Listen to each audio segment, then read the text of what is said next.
I'm fulfilling the greatest childhood dream I could ever imagine. Oh, I'm over the moon. Ask anyone who knows me. They all know about this. I was absolutely thrilled to be asked, mainly because I don't get a lot to do a lot of singing these days. Not since I dubbed Matt Monro for all those Bond films in the early 60s. It's actually my voice you hear. One of the most satisfying and extraordinary days of my life. I'm the urban spaceman, baby. I got speed. I got everything I need. I think as far as reunions go, you have to reach a certain air of desperation before everybody agrees to do it. And I think that they've obviously reached that.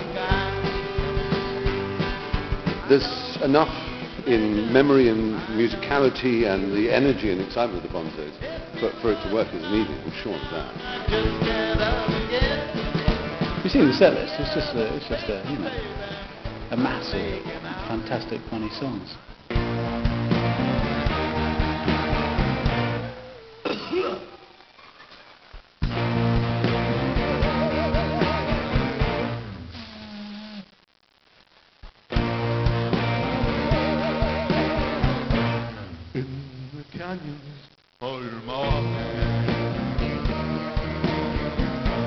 I will wander through your brain to the ventricles of your heart, my dear. I'm in love with you again. Cross the mountains of your chest. I will stick a Union Jack through the forest of your teeth, through the holes in your string bed.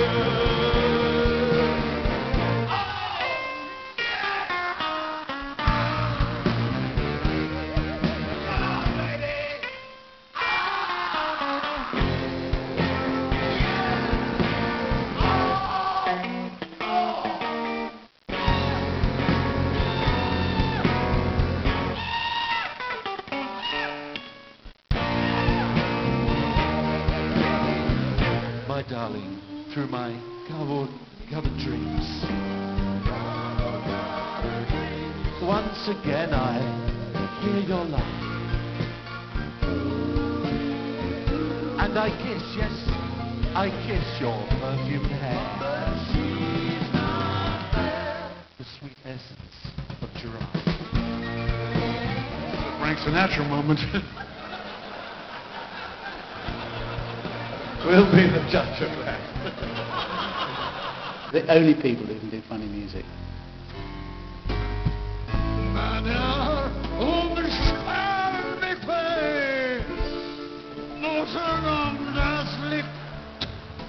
And that combination of music and comedy, when it works, is really quite powerful. You laugh and tap your foot at the same time. It's multitasking. We decided not to rehearse because if you rehearse, what can go wrong if you don't rehearse? Like that.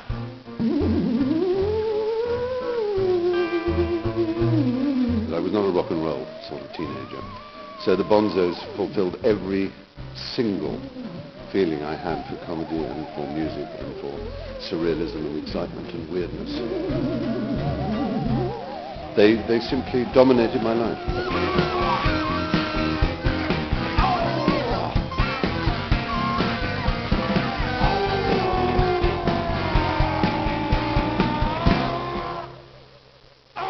They're secretly quite musical.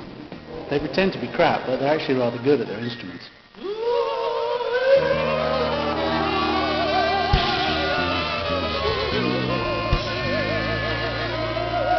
I think they have to do an awful lot to try and stumble as much as they do. They know what's happening. It's pure passion. They play at 90 miles an hour. Yeah.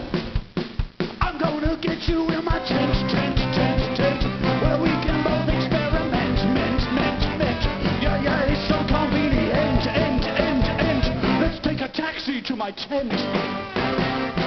Oh, my love is so inscrutable, in a stoic sort of way, but my baby is as beautiful fornicate. I'm gonna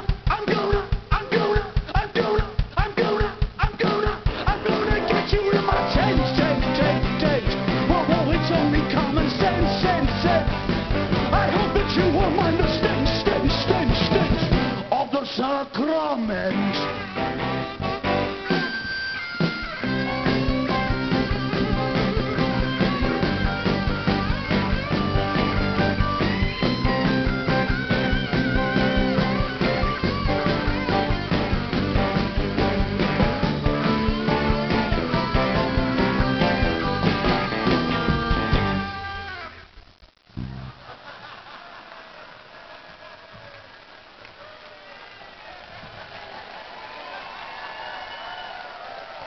All part of the fucking act. We are normal and we want our freedom. We're not at home outside a pub, are we?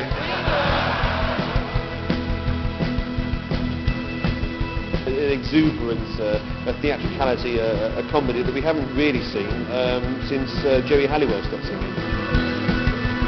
The first time I ever heard this record by this extraordinary old fuckers behind me.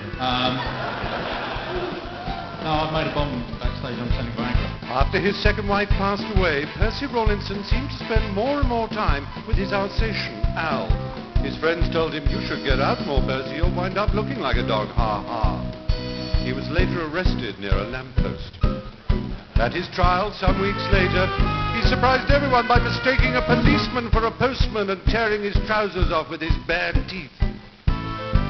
In his defense, he told the court, "It's hard to tell the difference when they take their hats off."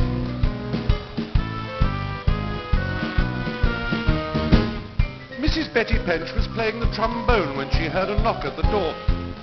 "I wonder who that could be at 11 in the morning," she thought. But cautiously opening the door, instead of the turbaned young ruffian she expected, she found a very nice young man. "Mrs. Pench, you've won the car contest. Would you like a Triumph Spitfire or 3,000 in cash?" Mrs. Pench took the money. "What will you do with it all? Not that it's any of my business," he giggled. "I think I'll become an alcoholic," said Betty. With a geranium behind each ear and his face painted with gay Kabbalistic symbols, 6'7", 18 stone police sergeant Jeff Lynch looked pretty convincing as he sweated and grunted through a vigorous twist routine at the Praga Go-Go beer keller. His hot serge trousers flapped wildly over his enormous plastic sandals as he hopped and jumped and gyrated towards a long-haired man. "Excuse me, man, I have reason to believe you can turn me on." As if by magic, dozens of truncheons appeared and mercilessly thrashed him. Poor Ron, what a turn-up for the books. Much as he hated arguments or any kind of unpleasantness, Ron Sher thought things had gone too far. When returning from a weekend in Clacton, he found his neighbour had trimmed the enormous heads that divided their gardens into the shape of a human leg. Enraged and envious beyond relief, Ron seized his garden shears and clipped his white poodle Leo into a coffee table. That'll fix it, thought Leo, but he was wrong. Some weeks later, his neighbour cut and permed his bushy, waist-length hair into a model of the Queen Elizabeth and went sailing. Everywhere he went, people said, "Hooray." Sometimes you just can't win. This is fucking brilliant. I feel like a Trekkie in an event. It's just, I can't even tell you. These are my fucking heroes. I'm absolutely chuffed to fucking bit. Mind developed, no pictures, please. My brother makes the noises for the talkies. There's not a single noise that he can't do. If you've forgotten what a parrot squawk is, our Rod can illustrate that noise for you. He does the steam escaping from liners leaving dock. He'll bake a razor straight pain or else a cool clock. My brother makes the noises for the talkies. There's not a single noise that he can't do.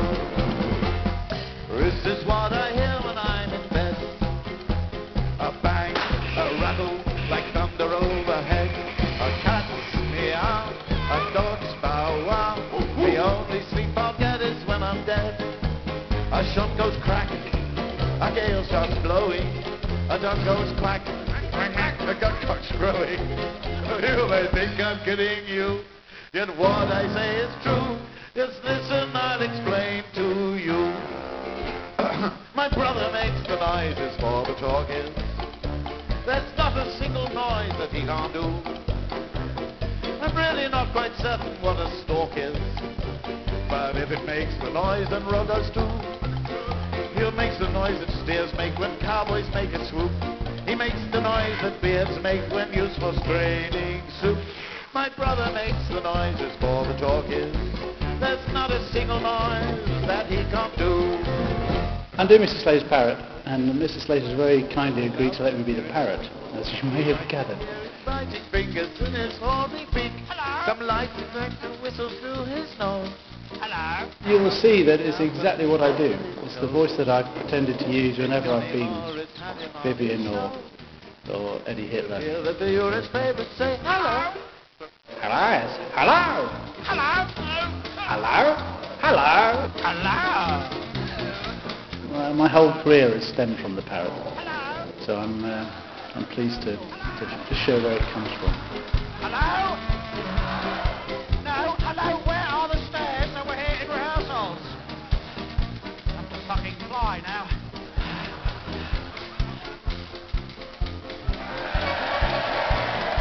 It's a fulfilment of an enormous amount of desire to actually be on stage with the Bonzos. It's a huge honour. All I want is for my 13-year-old self to be present and to gasp and frot and orgasm, writhing on the floor with joy.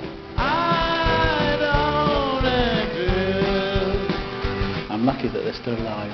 There's a few of them looking a bit dodgy.